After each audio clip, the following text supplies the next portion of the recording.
As a leader, balancing, smart and humility and being able to allow yourself the ability to grow and also lead by example for your team so they know that errors are part of learning.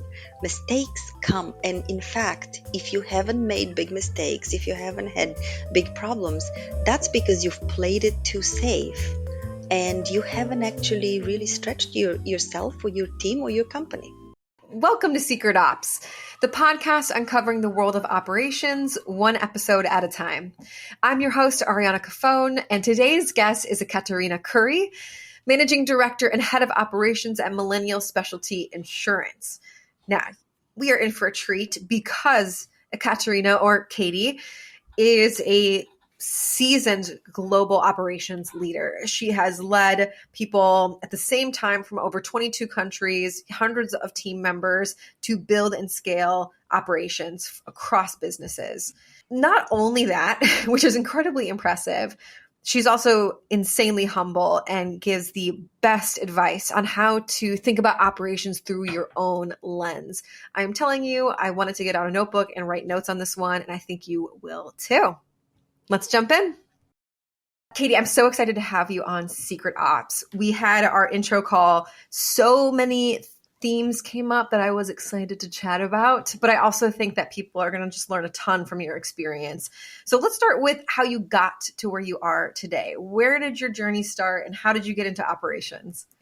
Ariana, thank you for having me. Delighted to be part of your podcast and happy to talk about my journey into operations. First, I'll give you a little intro into my personal life journey so I can give some context into how I got into operations. So I grew up in Bulgaria during communism, when I saw the economy almost collapse. I saw hyperinflation. I saw companies struggling. And I was asking myself questions of why is this happening and what can you do to prevent these types of problems? So with that in mind, I came to the US. I had just turned 18. I came with a suitcase and a dream to get myself educated and to learn how to solve some of these major problems in life and in society. My first role out of college was with Citibank, and I actually did work in operations there. And I work with Eastern European financial institutions because I am Eastern European and I spoke some of the languages. And I learned a lot there. One of my biggest lessons there was being directly in touch with the client, understanding what they value, and really putting the client view and the client perspective at the center of your product and also at the center of your process and at the center of your technology. So I spent a few years working there. That's a lot. That's a big lesson. And I would say just honestly, one that I think I learned later. I was customer service facing initially with operations. Mm-hmm. So I always know like customers always right, debatable. But thinking about the client, thinking about your user, thinking through that lens to build operation, that came much later for me. What made you put those pieces together in that role? How did you kind of thread all of that together in that time? I think what I saw is that if the three pieces of process, technology, and people were not aligned with the same clear goal and the same definition of success, there was too much distraction and there was too much noise in the system. You were really not able to achieve the goal and the KPI as smoothly with as little friction and for as little cost. And so I think for me, because I was client facing as well in my first role, I saw, well, I know what the client wants, but if I'm not able to bring it and translate it for the technology team, or if my process doesn't correspond and it's not built with the user or the client in mind, I am not able to effectively and efficiently deliver for them. So I think it was just really an observation because I spend a lot of my time talking to clients on a daily basis. It also seems like something, if we go back to the very interesting start of your story in Bulgaria, how long did you, I guess, the effects of communism. What did that look like, and what did you observe during that time? Because you clearly are quite the observer. So what did you learn during that time, and how do you think that applied early in your career? Um, well, I learned a lot about change because that was a drastic and abrupt, in some ways, change. And I was in my teen years, so I was still growing up and learning. And I think one of my biggest lesson from that time is the change comes suddenly, or it can come suddenly. Um, of course, change can be very challenging for people and for companies and for countries, but with change come opportunities. And so I think what one of my biggest lesson, and I've learned to carry that when I've changed roles and I've changed industries and I've moved and just had changes in my personal life, is that thinking about what am I going to learn from this, and at the end of this change journey, where do I want to be? Sometimes that, I ask myself that in my operations team. We are going through COVID, for example. We have to adjust. That's immediately what I thought about. Yep. Exactly. That's immediately what I thought about. Right. So, one is, what am I going to learn as a leader? How am I going to adjust what I do and how I lead? What does my team need to learn? And how do we need to adapt and be flexible? And three, is there something in the rest of our process or technology or product or our interaction with clients that needs to be adjusted? So while we all as humans, I think, we are somewhat resistant to change, and change is not easy. I have Absolutely. found that thinking about asking myself those two questions: what do I want to learn from this change? And two, where do I want to be when this part of my chapter or my journey or my team's transformation is over? Where do I want to be? I found that those two really help me navigate change. I feel like I need to bring out my notebook, start writing some of these things for myself because it's funny. It is hard in the moment of change, or if we are bringing back to the lessons you learn about being client facing, it's really hard in the moments of change or when you're having a client issue to see the lesson on the other side or figure out what you're hoping to learn in that. But if you're able to kind of zoom out, it also lessens the emotional stress of it a bit. Because I assume that a lot of it is, how do I also not completely get wiped out by this change or completely wiped out by this interaction? Yeah, I think that part of it is also, how do I manage my emotions through this major change? Whether it's, the country that's changing and, going through challenges, or maybe you're in a crisis at work. You're working on a project that's failing, or you're working with a client that's leaving. I think, and I not only I think, but I know that understanding yourself and your emotions has drastic impact. And as a leader, I tell my leaders, one of the biggest things that you can do for your team is to be able to reflect, bubble up, think about the big picture, come down, bring a little bit of perspective, and bring a little bit of calm to your team, so that when you are maybe in a COVID situation, or maybe you're in a really rapid exponential growth situation, you're able to kind of go up and then come back to, now, how do I solve this problem today? Otherwise, I see so many ops leaders that are very deep into the tactical details of day to day, and it's very challenging to find time for reflection, and it's challenging to find time to actually think about, why am I doing this? Where do I want to be? And how can I lead my team there? So I think this Absolutely. this balance between bubbling and tactical and coming again for strategic, it's an art and it's a science, and I don't think that I necessarily get it right, but I really try.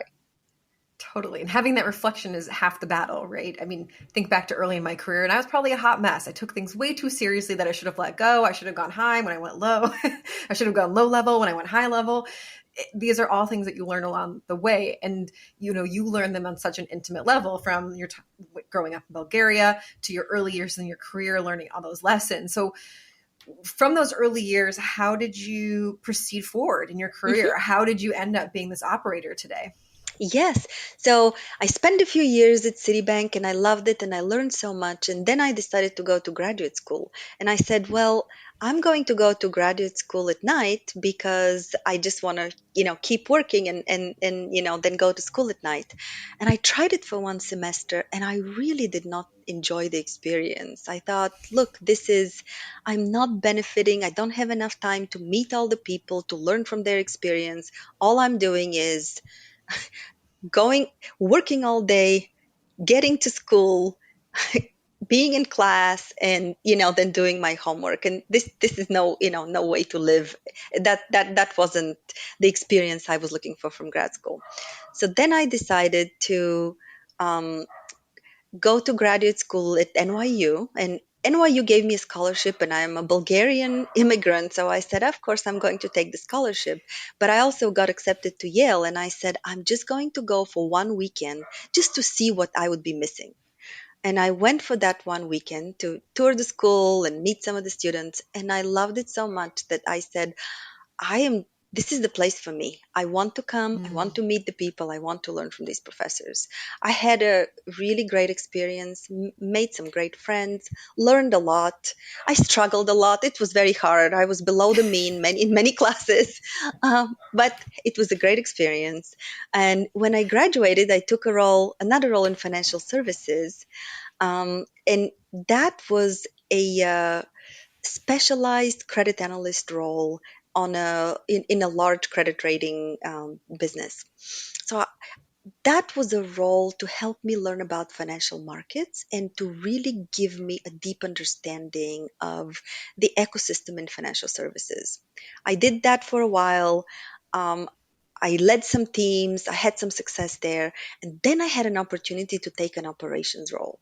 But knowing that I had not studied operations, I had not been an operator, and I didn't really know the tools, the operational tools that well. But what I did know is I knew the market very well, I knew the clients, and I knew what was needed. And I recognized, and one of the big reasons why I took an operations leader role is because I knew in operations there's a lot of trapped value. These are engine room teams with a lot Trapped of value. young people, That's a great with a point. lot of talent. And I said, I know how to get that value out of this team and emerge it and bring it to life for the company and for the clients. The trap value, you said that. I was like, absolutely. I feel that so many rock stars are end up in operations because they are just solving problems until they realize that the common theme of solving all those problems is actually being in operations. So you end up with these amazing people that don't really understand what it is because they sort of ended up there by accident. I mean, I'm definitely one of those people too. I guess this gets into because I really want to jump into people, process, technology, but this is extra important because of what you do in your day to day life. Do you mind breaking down where you are today in your career and what your day looks like as an operations leader from a global standpoint? Yes. So today I'm very fortunate to lead three teams. I have a global operations team in a growing insurance company. I also lead a quality and process improvement team, which I we just stood it up. It took me 3 months and 3 days to get this team hired and off the ground, thanks to the great leaders we have. And then I have a team of insurance agents that sell insurance.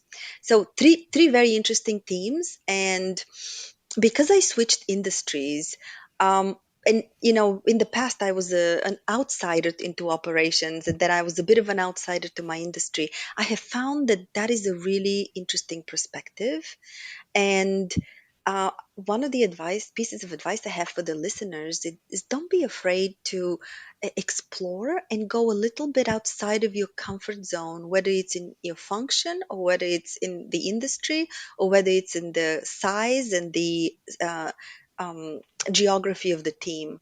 I think coming with an external perspective, especially for operations teams, adds a lot of value because a lot of the operators, like we said, can be very tactical and they're used to doing things a certain way. Um, because unfortunately, ops teams are catch all teams. And when nobody else has a process or a solution, they raise their hand, they take the problem, they do the best to solve it, they incorporate it in their workflow. So now, with kind of that in mind, the question you really ask me, Ariana, is, what does my day look like? It's quite interesting because I'm working with those with three different teams, and I'm in a wonderful company that's growing very fast. And so, technology talks about building and kind of fixing bugs. So that balance. I think in operations we talk about running the business and transforming the business, and that's how I spend my time. Is there's emergencies and there are things that need to be taken care of that are immediate, but where what I really love doing is spending time on the more strategic projects that will help us get to where we need to be in 12 months, 18 months, 24 months, and further. That's a good way to articulate that, running and transforming. Do you have a particular ratio? Just like if you were to average it out on a month basis, what percent do you think is running versus transforming at this stage? At this stage, so when I started, my role, I would say that 80% of my work was running the business because, it required a lot of kind of time and effort. But I think with any operations leader, if you're not moving towards transform and you're not shifting that percentage, y- you're playing too small and you're actually not realizing the long-term opportunities. So right now my time is about 50-50, and my ultimate goal, and I think this should be the goal for most operations leaders, is to come in, put your feet on your desk, look at all of your awesome dashboards, eat pizza, and see where the problems are, and then just go and solve those problems and think about long term. What are we doing? What are we not doing today that we should be doing for our clients, for our business, for our industry? I love that vision. Also, we definitely need a cartoon of that operator. That's like who I want to be when I grow Yes, up. that's how I imagine, and I talk to my teams about that often. Is if we've done our job well, the operations leaders would be able to come in, put their feet up, look at their real-time dashboards with their goals and their KPIs and their OKRs and the bottlenecks and the problems, and just zoom in to solve the problem. And in the meantime, eat pizza and think long term. Absolutely. I would get a slice of white just for reference. I don't know what your pizza of choice is. um, there's also, I tell people, which is a joke, but it's kind of not a joke, which is, if I do my job right, I'll automate myself out of a job.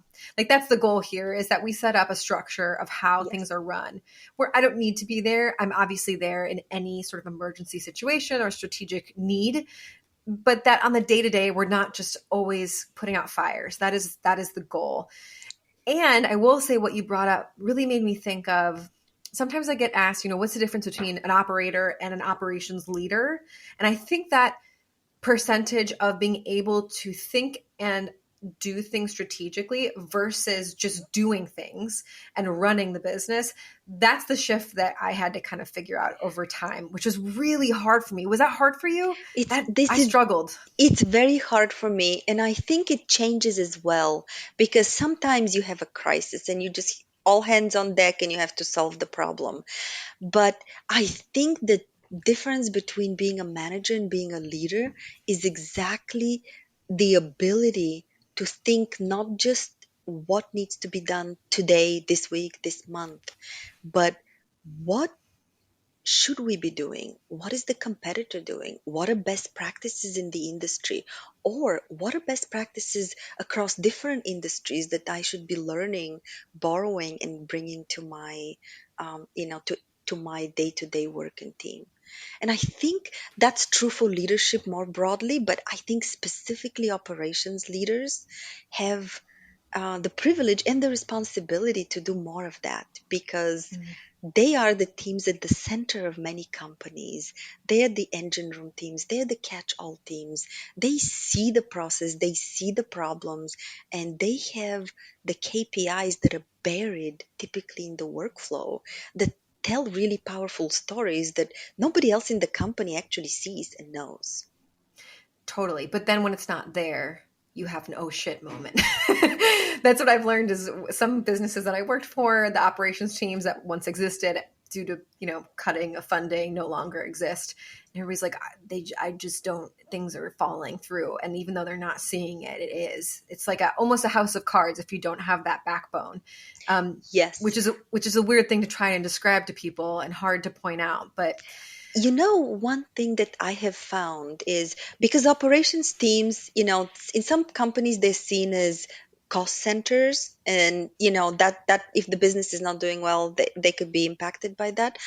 I have found that as ops leaders, we have, I call them juicy insights.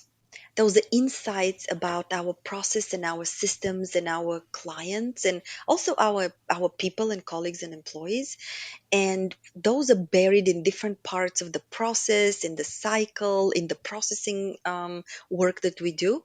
And when we emerge them and extract them, one is they are valuable for clients because clients want to know a lot of these.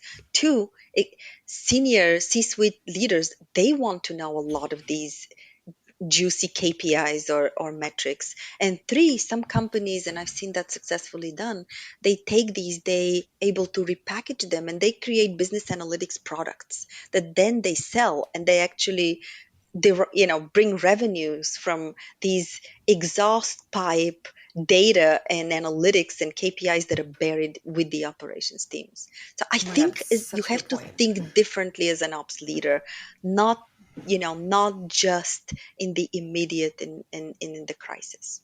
Yeah, and that takes time, and it takes time to adjust, especially when I'm a doer. I love to lead by example. It sounds like you're that way too. It's hard because you can't always lead everything by example, and that's why you have an amazing team to do the work and to help you see the things that you eventually have to pull yourself out of, which gets me into the trifecta. And I'm excited because I feel like I'm going to learn a ton from your pro tips. So, trifecta of operations, best way I've defined it is people, process, and technology in harmony. And over the years that you have worked as an operations leader, I don't know, pick your poison, people, process, technology. What is a tip that you have for each of those? You Mm. start it. Which one comes to the front the quickest? Okay, so I'll start with people because I care very deeply about my teams, and um, I feel like when you empower your people, they do magic. The biggest lesson for me was around the growth mindset, and I know we talk about it, and it's companies preach about it and talk about it, but in reality, when everyone on your team knows that they can make a mistake, we do have some tolerance for errors, and what we really praise is progress and continuous improvement. The cumulative effects of this, both the mindset as well as the application, delivers really strong results. So, it, I love the book Humility is the New Smart. Oh, And I haven't read that. oh, that's a great one. Maybe we can link it in the show notes. Yeah. But as a leader, balancing, smart and humility, and being able to allow yourself the ability to grow and also lead by example for your team so they know that errors are part of learning. Mistakes come, and in fact, if you haven't made big mistakes, if you haven't had big problems, that's because you've played it too safe and you haven't actually really stretched yourself or your team or your company. What do you think? are some on the ground ways to encourage being open about failures or things that you've done incorrectly? Like I Hmm. have had, like a Friday meeting where we just sort of like unpack the week, and we all sort of share a moment where we fell on our face a little bit. And that seemed to not only be really cathartic, but also hilarious, and Yeah. good for morale. What are some things that are some tips that you've learned and how to foster that? Mm. So three things I would share on the tips. First one is as a leader, you want to talk about your mistakes and your pivots because you set the tone. And when people know that you're making mistakes and you're pivoting and you're open about it, they're much more open about it too. Second is I love the retrospective tool in Agile. And I Me think too. we in operations, we talk about Lean Six Sigma and we use a lot of those tools. And, I have many favorite tools there, but there are a lot of agile tools that we as non technologists can adopt and use. And the retrospective of what went well and what went wrong, whether it's a project, something specific that we want to look at, I think that's something on the ground we can do. And then my third and very favorite part of encouraging growth mindset is reverse mentorship. We talk a lot Mm. about mentoring people, but I think a lot of times it is the team leads or operations managers or senior operations leaders. We need to learn, and we can learn from our people, and having a reverse mentor who is more knowledgeable in an area that you're weak can really help you to bring up your skills, and it also encourages a great one-to-one collaboration. I had a reverse mentor in one of my previous roles. He was based in Brazil, and him and I had very complementary skill sets. I taught him some things, he taught me a lot of things, and to this day, now many years later, we remain friends, and we continue this natural reverse mentorship and relationship. I love that reverse. I think back to I presented a data visualization of our operations when I was just learning how to do it to data scientists at a company. And they were like, Ariana, we've got to talk about this visualization. And it was so good, though. It was a real learning experience for me. But I also was like, I don't know what I'm doing right now. Like, I'm just trying to visualize it because that's something that we preach and I don't really know how to do it, but I'm giving it a try. And that willingness to kind of fail in front of an audience and then to have people sort of catch you and be like, I got you. Let me teach you how we kind of look at data, the best way to process data. You're totally right. That reverse mentorship is, I think, also the way of the future because there's no way we can know everything. And if we don't sort of humble ourselves and make sure that we really learn things from the ground up and come to the table without an ego to learn, that's how we continue growing. That's how we continue evolving and helping to really become, I think, good operations people. I Yes, love that though. yes. And I think we also set an example for our teams. And, a lot of times they are much more likely and they embrace what their leader is doing. And so as a leader, when they see you growing and learning and being humble enough to admit what you don't know and being collaborative enough to know um, who who do you need to work with so that you can extract the best idea and then put it in action. I think it begins to build that culture of incremental improvement that accumulates and does bring operational magic. Absolutely. I can't wait now. Process and technology. I need to know more, Katie. Process. Okay, let me talk about process. Yeah. So I think that in the process side, we have many amazing tools that don't go out of style.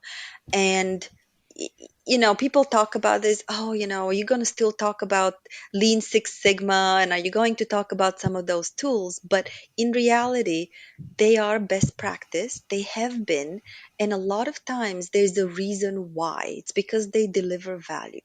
So I have some favorite tools around process, and a lot of those kind of Six Sigma tools that help me, for instance. Could you just break down Six Sigma for people who don't know what that is? If they're listening and they're like, this is the first time I've heard it. What is that?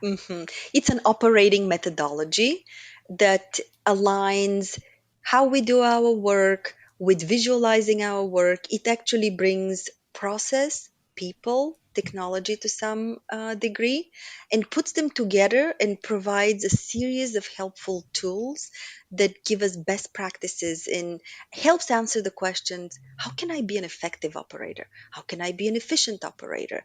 How can I measure my errors? How can I improve my process? So it's an operating methodology that's been around. It's started with Toyota, and it's manufacturing, but now it's I see it across many different industries. Um, so I have a couple of favorite tools around the process.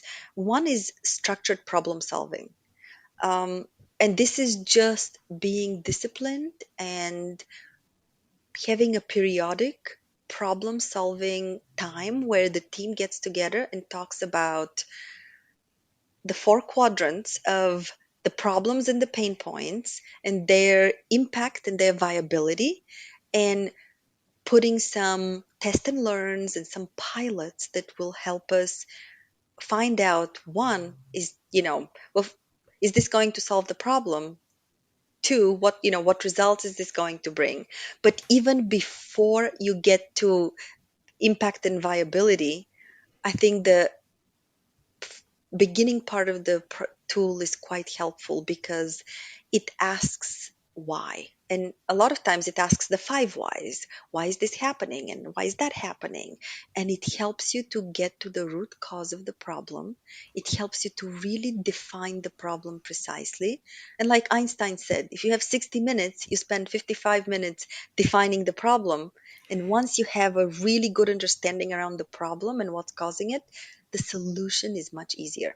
So, Also, that's so hard to do as well because we all come in thinking we know what the problem is, but that is the ultimate problem, which is we come in looking at the problem through our lens, our experience, how we approach our work, and having that sit down moment to say, let's align on actually what we're trying to solve here.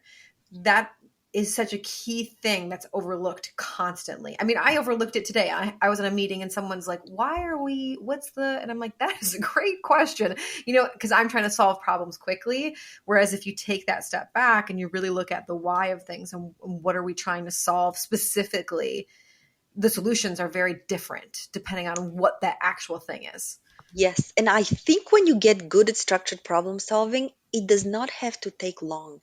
It can be quick. I think a lot of times people assume that if you're following these tools, whether it's problem solving, whether it's having a good RACI metric for your stakeholders, whether it's a skills matrix for your team or a workforce capacity model, when you use these, they just slow you down. In reality, they actually give you the structure so you can speed up. And I have noticed that a lot of times, first of all, it takes time for the team and for everyone to learn the tools. Once you begin getting good at them, they actually save you time. And Definitely. I, It's having that common language, right? That common way yes, of working. To build it yes, takes time. To use it becomes super efficient. But you have to exactly. have that yucky slow time where all of us are a little uncomfortable to get It's to a the other learning, it's side. a learning time. This is Yes, just part of the learning curve. And look, the learning curve could take a while. In some teams, it takes 6 months. In some teams, it takes longer. The team at that time is on an upskill journey because they're learning all these different things. And it's messy, and that's the messy middle. But I think that this is part of taking middle of the road teams to kind of pushing them up to become better and hopefully to get them to best in class. yeah, that's actually something I'm going to go practice after this.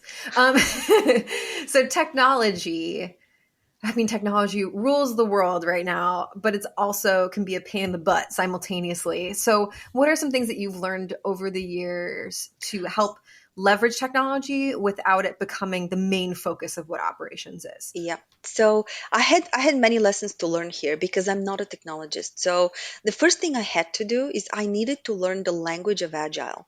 And so I had an opportunity to learn and get certified in agile, and I said I'm going to do it because I cannot efficiently communicate with my tech teams if I don't speak their language. And so I that's another piece of advice I have for operations leaders is learn the language of technology if you don't already know it.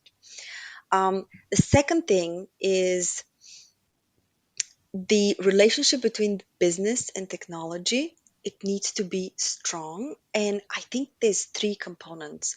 One is clarity. What are we trying to achieve? Being very clear and being very specific about the problem we're trying to solve or the goal that we are trying to achieve. Um, the second part is the communication, frequent communication, and always erring on the side of over communicating and asking for clarity. Sometimes I sit in technology meetings and I need to ask for clarification. I know what the problem is, but is that the problem that my tech team is solving? That's kind of the second piece of advice. The third thing that I've learned is that you could do a lot with low code and no code automation, Yes. because tech teams are so busy. They have so many demands. And um, in different roles, I have seen successful citizen developers from operations. Those are the flexible Gen Z people that are willing to learn. And they're saying, look, I know my process and I know my pain points. If technology can help me solve them, because they're solving much bigger problems, can I help myself? And there's so many tools right now, not just on the no code, low code, but of course with AI and the new tech tools that have come up, that I feel that as ops teams in the future is going to be much more of operators solving their own problems with guidance from technology, rather than relying and crying to technology and saying, can you help me with this and help me with that? Yeah, though, I mean, the possibilities are so much more available now. Like I went to code school, I learned JavaScript, full stack, did a bit of that, and I was like, I don't want to do this all day every day. This is not the thing for me. I cannot stress enough though how much those skills I learned during that time have applied to operations. Like I am better at what I do now because I have a whole other aperture of how I can look at problems. Yeah, And I know that something that seemed like a massive issue, if we just connect it with Zapier and then it's solved and we can actually save somebody their sanity, save the business some time and get the team where they need to be faster. But that was a whole learning curve, right? Like that was one of the hardest things I had to do. And I love that you said citizen developers. Really, to work with those tools takes curiosity. yes, They have templates, they have walkthroughs, they have tutorials. Sometimes they have little like free boot camps you can join if you have a tool that you're using within your organization. And it just takes curiosity to see, can I solve my problem in a better way? And exactly. then trying it.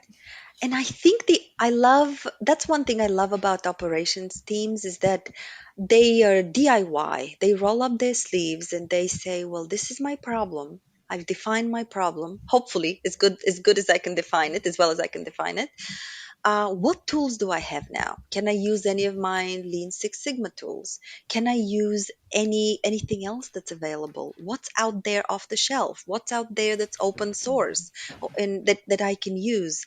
And I've seen quite dramatic changes with low code and no code automation that is able to transform processes that would otherwise take a lot of time and a lot of money to actually do it, following the standard process of taking it into a tech sprint and ranking it in the tech stack, and Oh, usually it totally. actually doesn't even make the cut. There was, I also think it expands into the physical world as well. I was managing an office, which, if you've ever done that, you know how much of a pain in the butt that is. And I was so annoyed to have to be tied to a office phone. So I wanted Hmm. to figure out a way how we can automate it into Slack so that anybody could pick up the phone.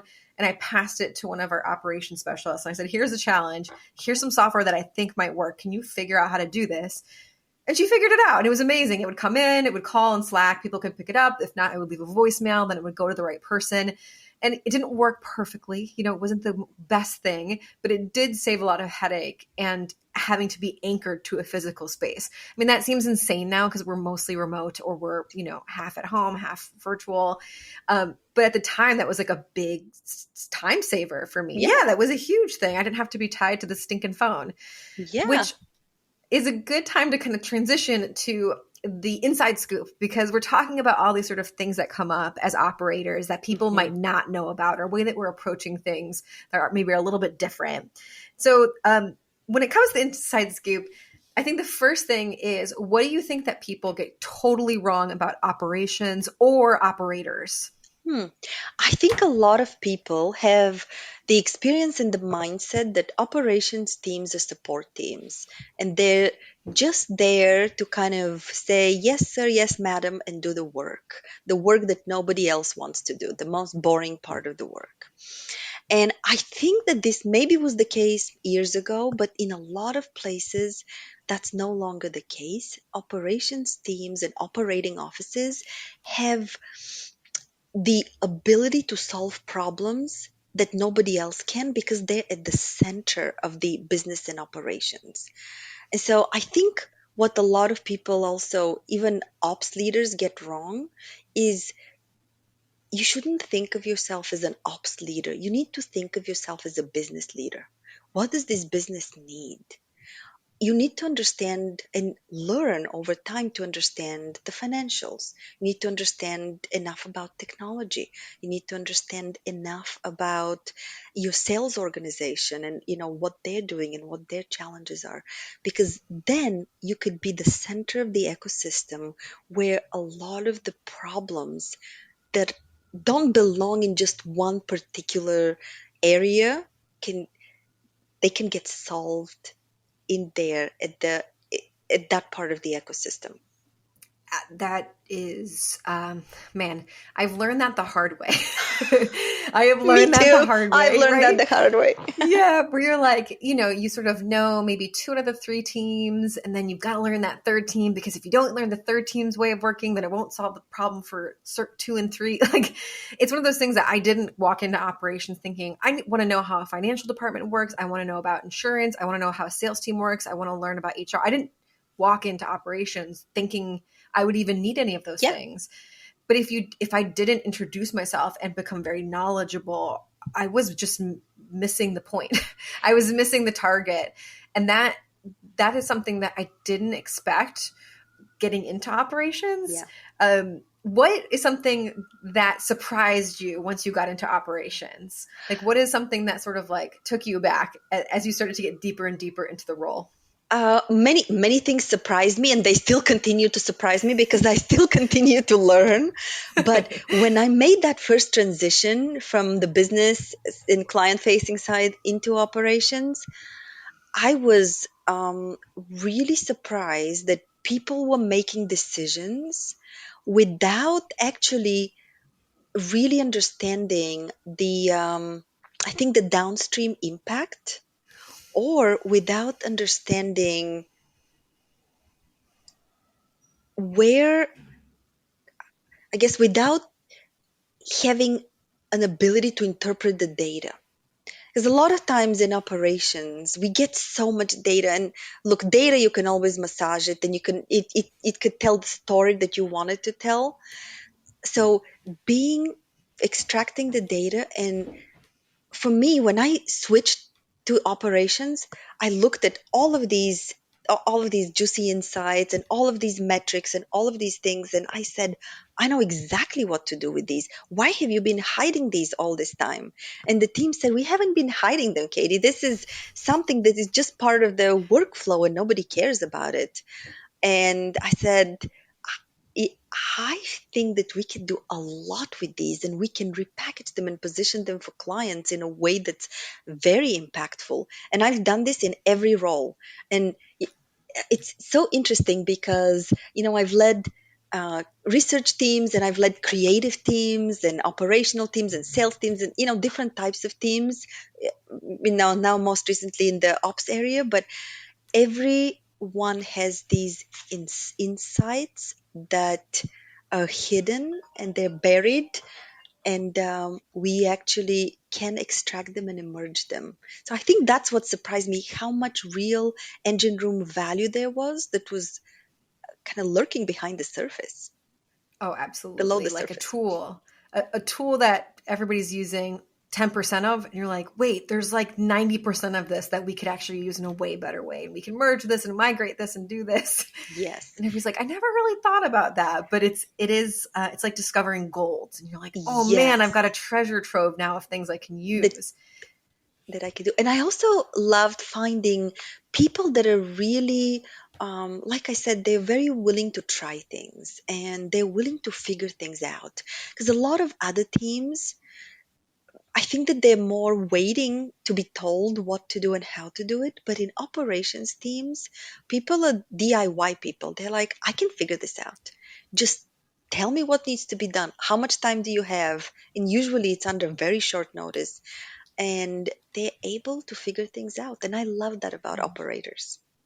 Me too.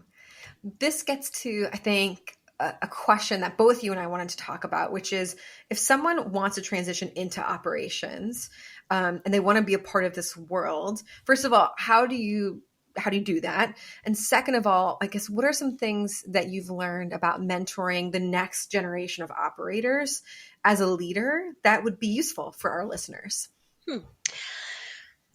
So I think actually getting into operations is it's not as difficult as getting into some other parts of the organization. I think it's much harder to become a technologist or become a salesperson. So when you're starting your career, if you're wondering where to go, operations is a really good learning ground and a really good stepping stone. It also happens to be a great place to stay and develop because you're solving these problems and because you're at the center of the organization. So how do you transition into operations? I think that you can come in many different, from many different sides.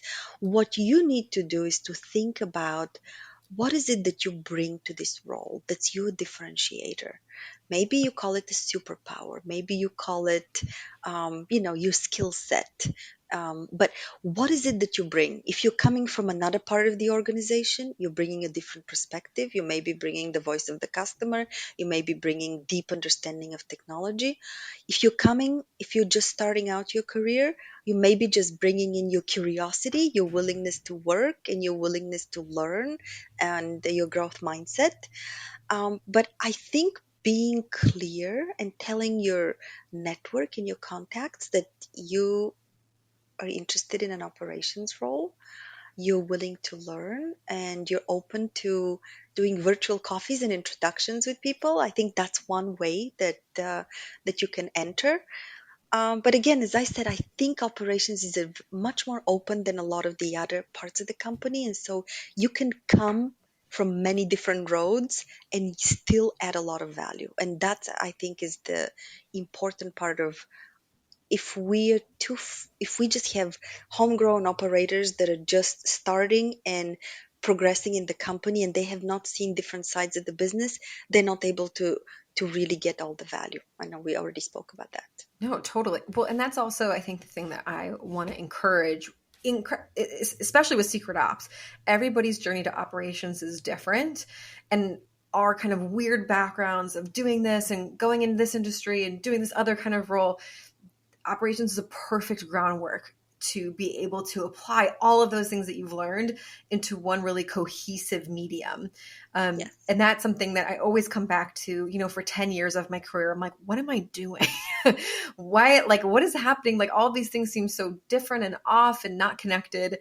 And then one day it all of a sudden just came together when I realized operations was that medium, that I could do everything that I've learned and everything I want to do within that. And I think that comes to mentoring, the next generation. Yes. Is encouraging the diverse skill sets, encouraging people to bring in all of their different kind of knowledge, whether that's learned within a school setting or whether that's learned just on your own, into the environment. Mm-hmm. That is, I guess, a thing that I look for with younger operators is how open are they to learning new things? And can they teach me a thing or two? I think when it comes to working with Gen Z, a thing that I have noticed is the why is incredibly important. I don't know if you found that in your experience, that yes. Why am I doing this? For what purpose? For what end goal?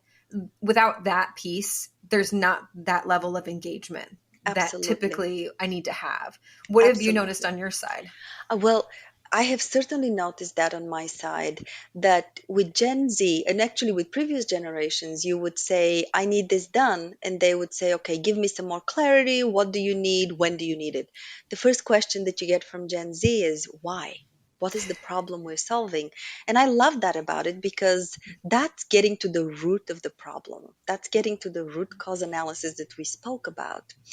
Um, a lot of young people come into operations because I see that in many of the large, especially financial services, insurance, and other industries, this is kind of the first stepping stone for them to get to come in, learn about the operations, and then I love the establishing and setting up ops teams as the talent hub for the rest of the organization. A lot of people get hired out into different roles with that solid background of understanding the process and the system. Mm, So, when I think as leaders, when we lead Gen Z, we need to communicate differently. We need to have that clarity and focus, explaining the why, explaining the problem, and being really precise about what we need, and why is that, mm, is that a client problem, what kind of problem we're solving.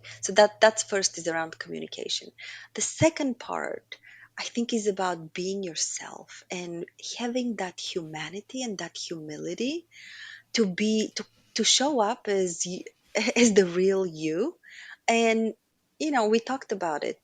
Talk about your pivots, talk a little bit about your mistakes, be humble enough to recognize and to see and encourage good ideas, and smart enough to actually adopt them and put them in practice and use the solutions. So I think definitely. that that's another part of leading Gen Z. I also think that having fun and doing things, having competitions and having scoreboards and throwing challenges and having fun as a group and as a team is even more important to Gen Z than it is to some of the other generations. And as leaders, we need to embrace that. Definitely. That is, I think when I was first getting into my career, I did feel like I really had to put on a different persona when I went into work. The sort of, I was also working a front desk at a gym. I felt like I had to be very professional, like in my gym attire. And probably customer service too. I had to like put on this thing. And then what just inevitably happened is like my actual self leaked out. And I was like, oh no, put it back in, put it back in. But I think you're so right. Being able to just be who you are um, within a work environment is so less exhausting. Like it's just every day is much better now that I can just be more myself. And again, there's levels of vulnerability that you have got to reserve for family and Yes. friends. It's not like you don't have to pour your heart out at work, but just showing up as who you are with your sense of humor, with, how you approach things. That is something that I have found really refreshing. Especially, I think COVID kind of shook it all up, right? Like we all are Yeah. working from home, everything's really changed. And that's been a beautiful thing. I don't think I have to leave my personal life at work in the same way that I used to. And that's a bit of a relief. It's a relief. I think so. And I think it also is bringing your humanity to your colleagues and your team, and seeing them and letting them be themselves, I think, is equally important. And um, I laugh that sometimes, teams are powered by fun and food, but it does. Yes, I, absolutely. I think that, Absolutely.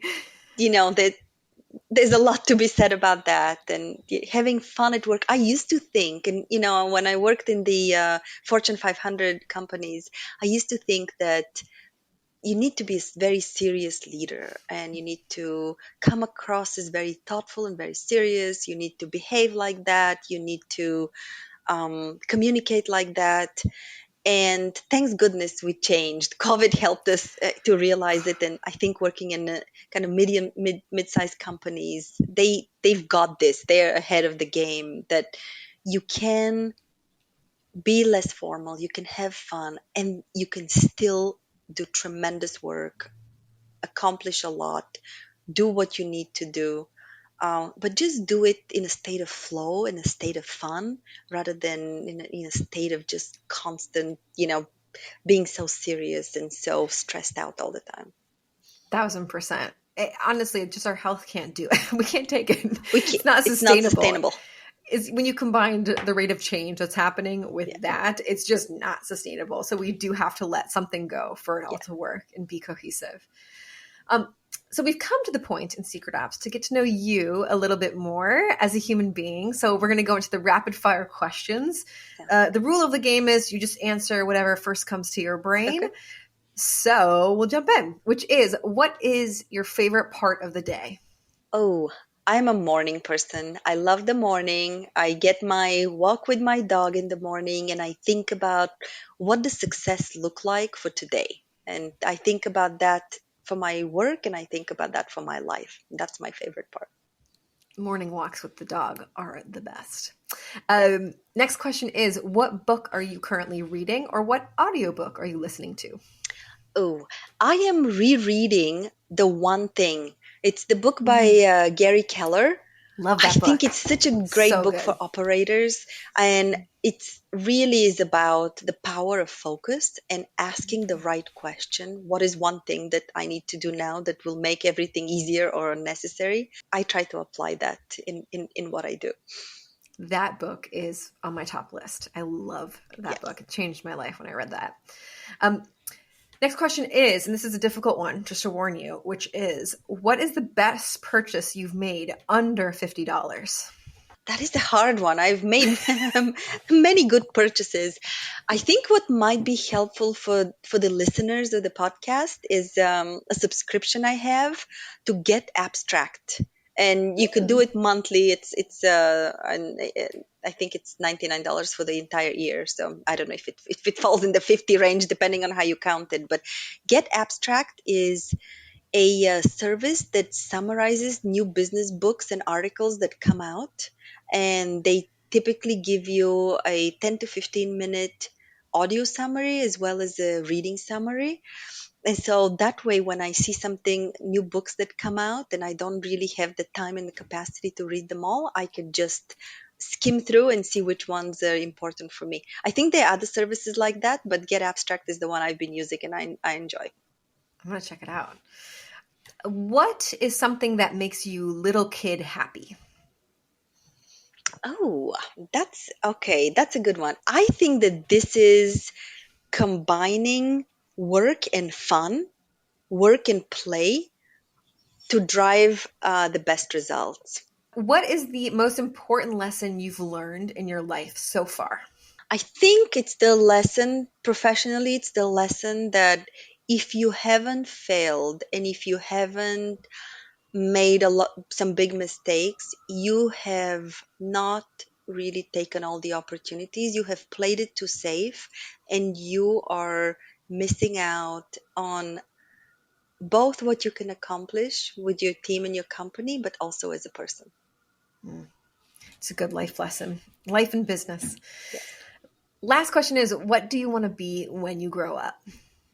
Hmm. I think what I really love is taking people and teams and companies and bringing them from this kind of middle of the road or mediocre or meh to really pushing them up to being very strong, delivering kind of amazing results, or being best in class.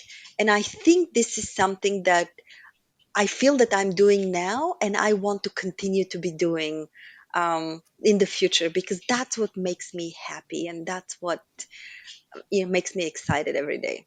Well, I am leaving this conversation with a big old smile on my face. Thank you so much.